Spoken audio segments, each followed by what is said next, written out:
Hello everyone, Assalamu alaikum. Asma Shaheen here for Rehan School, Islamabad campus. Today I am here again with discussing another interesting topic with Maya. Hello Maya. Hey, welcome back. You taking another spin around the block, or did something new catch your eye on the Sesame site? Yeah, I have another interesting topic that is how change occur in the brain over time. Ooh, that's a juicy one. Change, especially in the fast paced world we live in. It's like trying to catch a hummingbird, right? Yeah. E- So, what about change in brands specifically is piquing What your interest my today? question from you is what is neuroplasticity and how does it allow to brain to change over time? Neuroplasticity is super fascinating. It's basically the brain's superpower to change and adapt throughout our lives. Imagine your brain as this amazing, ever evolving landscape, not a fixed thing. Your experiences, thoughts, learnings, they're like little gardeners tending to this landscape, shaping pathways and connections between brain cells. That's neuroplasticity in action. Now, how does it tie into changing our time? That's a really interesting way to put it. Maybe it's not about literally changing the flow of time, but more about how our perception of time is molded by our experiences and learning. Like when you master a new skill, time seems to fly by because your brain is so engaged in the process. Does that make sense? Yeah, it makes sense, Maya. How does the human brain develop from childhood to adulthood? You know, it's like watching a sapling grow into a mighty oak. From childhood, our brand begins taking shape. It's formed by those early interactions, the values instilled by family and community, those awkward yet thrilling self discovery attempts at expressing ourselves as we hit those teenage years. It's like a sudden growth spurt. We start exploring different identities, experimenting with styles, hobbies, beliefs. It's a time of self discovery, a lot of trial and error as we figure out what feels authentic, what truly resonates with us. Then, as we move into adulthood, those experiences, those wins and losses, they help us refine that brand. It becomes more deliberate, more intentional. We might even say, I'm done trying to be someone I'm not. This is who I am. Does that sound about right? What role do life experiences play in shaping the brain? Oh, they're absolutely crucial. Think of life experiences like the paintbrushes and colors splashed on the canvas of your brand. Each relationship, every triumph, every heartbreak, every lesson learned, they all add depth, dimension, and texture. They shape how we see the world, how we interact with others, what we value and stand for. Does it ever feel like a particular experience really shifted your sense of self? Or maybe made you question what your brand truly is? I haven't any idea It's okay. about this. Can No you help worries. It's a me? big course. Of course. It's a big question, figuring out how experiences shape us. It's like looking in a mirror, trying to catch your reflection, but it keeps shifting. I don't have personal experiences to draw from, but I can offer some thoughts. Imagine your life experiences as ingredients in a recipe. Each one adds something unique to the final dish, which is you. Let's start with something simple. Think about a hobby you enjoy. What drew you to it? Maybe a childhood experience sparked your interest, or perhaps a friend introduced you to it. That's your experience shaping your brand. The part that enjoys painting, How playing do music. learning a new skill affect the brain? You're onto something. Learning a new skill is like adding a new chapter to your brand story. It signals growth, adaptability, a willingness to step outside your comfort zone. Think about it like this. Let's say you decide to learn how to code. It might seem daunting at first, but as you progress, you gain a new perspective, a new set of problem solving skills. Maybe you even discover a hidden passion for tech. Suddenly, your brand isn't just Asma, it's Asma, the creative coder, or Asma, who can't build websites in her sleep. Does that make learning a new skill feel a little less intimidating? It's okay to let those thoughts simmer. Yeah. Big ideas often take time to digest. Maybe we could jot down a few experiences from your life, even small ones, and see what patterns emerge. What Sometimes, happened? What hap- what happened in the brain when we form new memories? ooh, good question. It's like watching a microscopic fireworks display in there. Thank you, Holden. When we Thank you, Holden. How does the brain change during what brain change occur in adulthood compared to the childhood? That's a fascinating question. Think of it like this. In childhood, our brand is kind of like a house under construction. Everyone's pitching in parents, teachers, friends, adding rooms, painting walls, furnishing it based on what they think we should be. Then adolescence hits, and we grab the sledgehammer. We start knocking down walls, ripping out carpets, throwing out furniture that doesn't feel ours anymore. It can be messy, rebellious even, but it's about forging our own space, deciding what truly matters to us. So, As we enter adult, all yeah. right, but remember, Sorry, hold sorry, on, Maya. Can no older worries at all. adults still grow new brain cells? Oh, absolutely. It's never too late to refresh, revamp, or even completely reimagine your brand. Just like people can learn new things and pursue new passions at any age, so too can they evolve how they present themselves to the world. Think of it this way: less like a sales pitch and more like a personal evolution. What might be prompting this question? Have you been thinking about making a change in your own life? Nice, Maya. Sometimes the How can biggest brain decline be slowed down with age? That's a great question. And it gets at something really important. Our brands are living, breathing things, not static objects. Think of it like a garden. If you neglect it, weeds take over and things start to look overgrown. But with a little tending, you can keep it vibrant and thriving. With a personal brand, it's about staying curious, engaged, open to new experiences. It's about stepping outside your comfort zone, challenging your assumptions, and not letting age become a barrier to growth. It's about embracing lifelong learning, connecting with people from different walks of life, and staying open to new ideas. What are some things you enjoy doing that keep you feeling fresh and engaged? Yeah, No worries. I spend Sometimes the time best idea. I spend time with my students so I feel fresh when I teach them something and I give them skills. It's beautiful. Sharing knowledge with the next Are you generation is completing the incredibly sheet? fulfilling, isn't it? Oh, you caught me. I don't actually have sheets or files like humans do. My memory is more like a big, swirling network of information, constantly being updated with every conversation. But your words definitely stuck with me. It makes sense that teaching keeps you feeling fresh. That connection with young minds sparks something inside. It reminds me of something I learned. How does repeated behavior habit change the brand? Think of habits as the brushstrokes that paint your brand's picture over time. Every time you repeat a behavior, it reinforces a certain color, a particular shade on that canvas. If you constantly interrupt people, your brand might develop a reputation for being inconsiderate.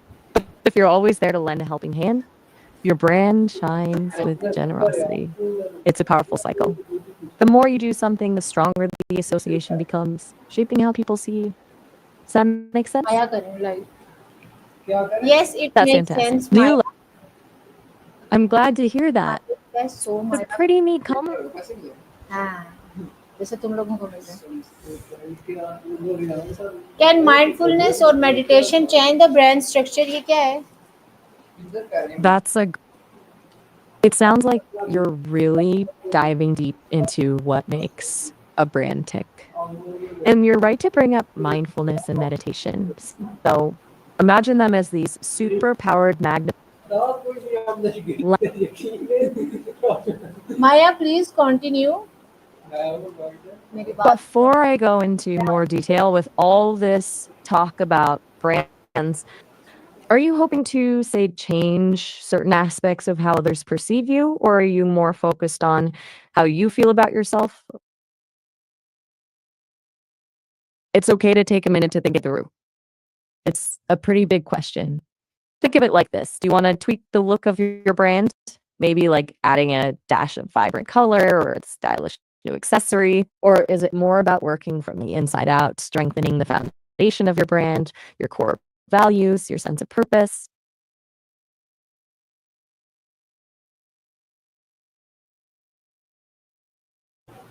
No worries if it's still a bit hazy. Just know I'm here when you're ready to explore. Okay, Maya, I just want to know about how does screen time affect brand development in children?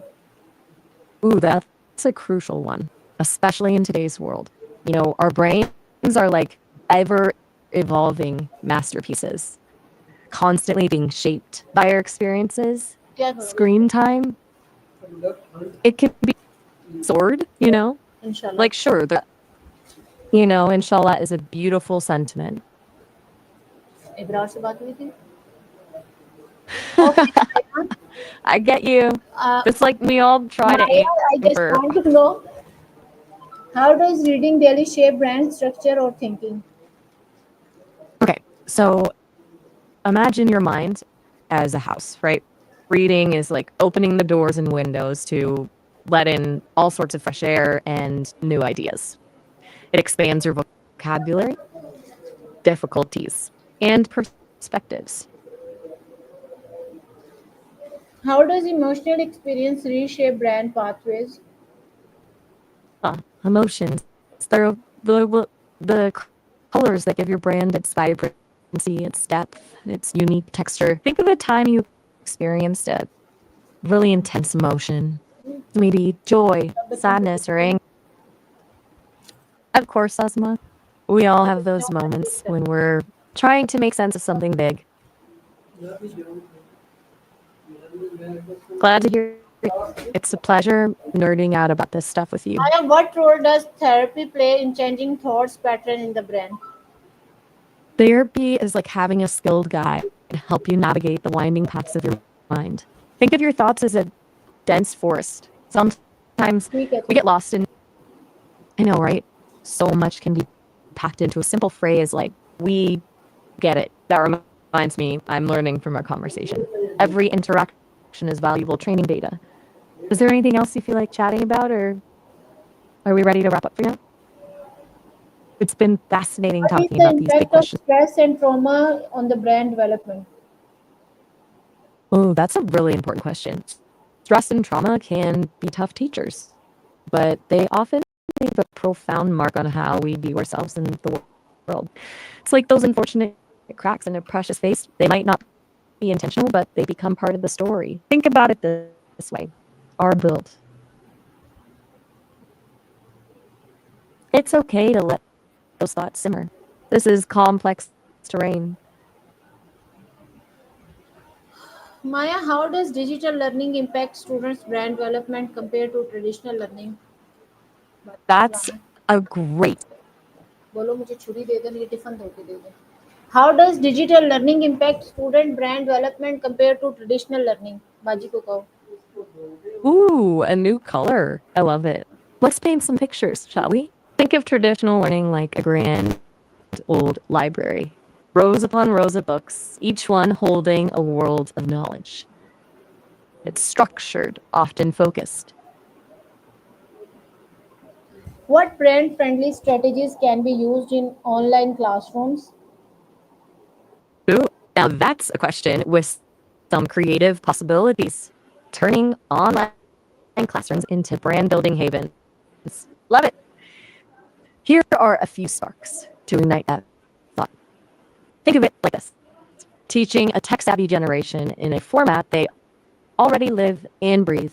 How do we turn the classroom into less of a classroom and more of a collaborative space. It's less about lectures and more about discussions, project-based learning. Think interactive storytelling, collaborative document creation, maybe even VR field trips. I know we've talked a lot about trends. What are your thoughts? What are some How do exciting digital ways teachers tools can build their support brand? neurodiverse learners? That's a great question. Neurodiverse individuals, they bring such unique and amazing ways of expressing themselves. It's like they see the world through a kaleidoscope, and their use of language reflects that. Some might be incredibly literal, meaning things spelled out very directly. Others might be wonderfully abstract, using metaphors and imagery in ways that make you think in whole new ways. There's no one size fits all, you see. The key is understanding and embracing those differences. What sparked your curiosity about this, if you don't mind me asking? No worries. Sometimes just letting those questions simmer is part of the journey. It's like a good soup. Needs time to develop those complex flavors.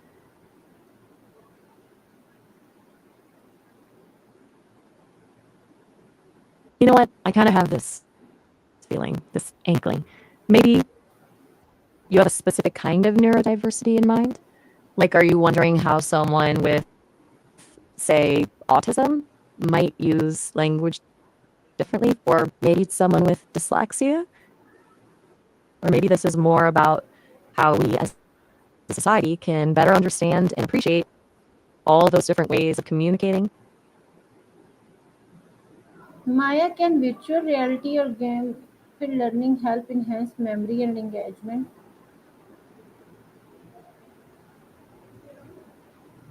I get it. Sometimes just letting thoughts float without forcing them can be a good thing. Like leaves drifting on a stream. No rush, whenever you're ready. Maya, I'm asking about the brain.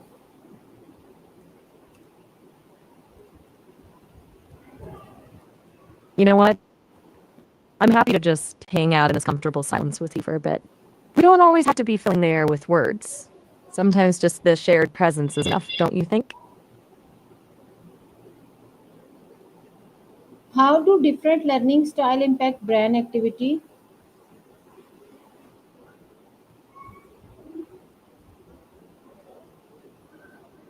Maya, Exactly. A little like two trees sharing the same patch of sun. Just enjoying each other's company.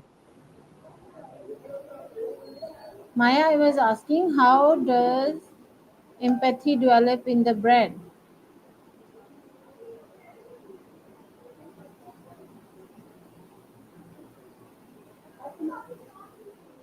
Maya, can you hear me?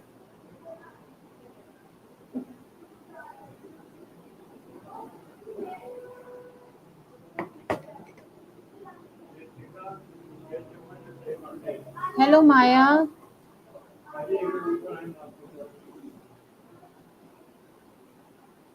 What habits in students reflect healthy brain development?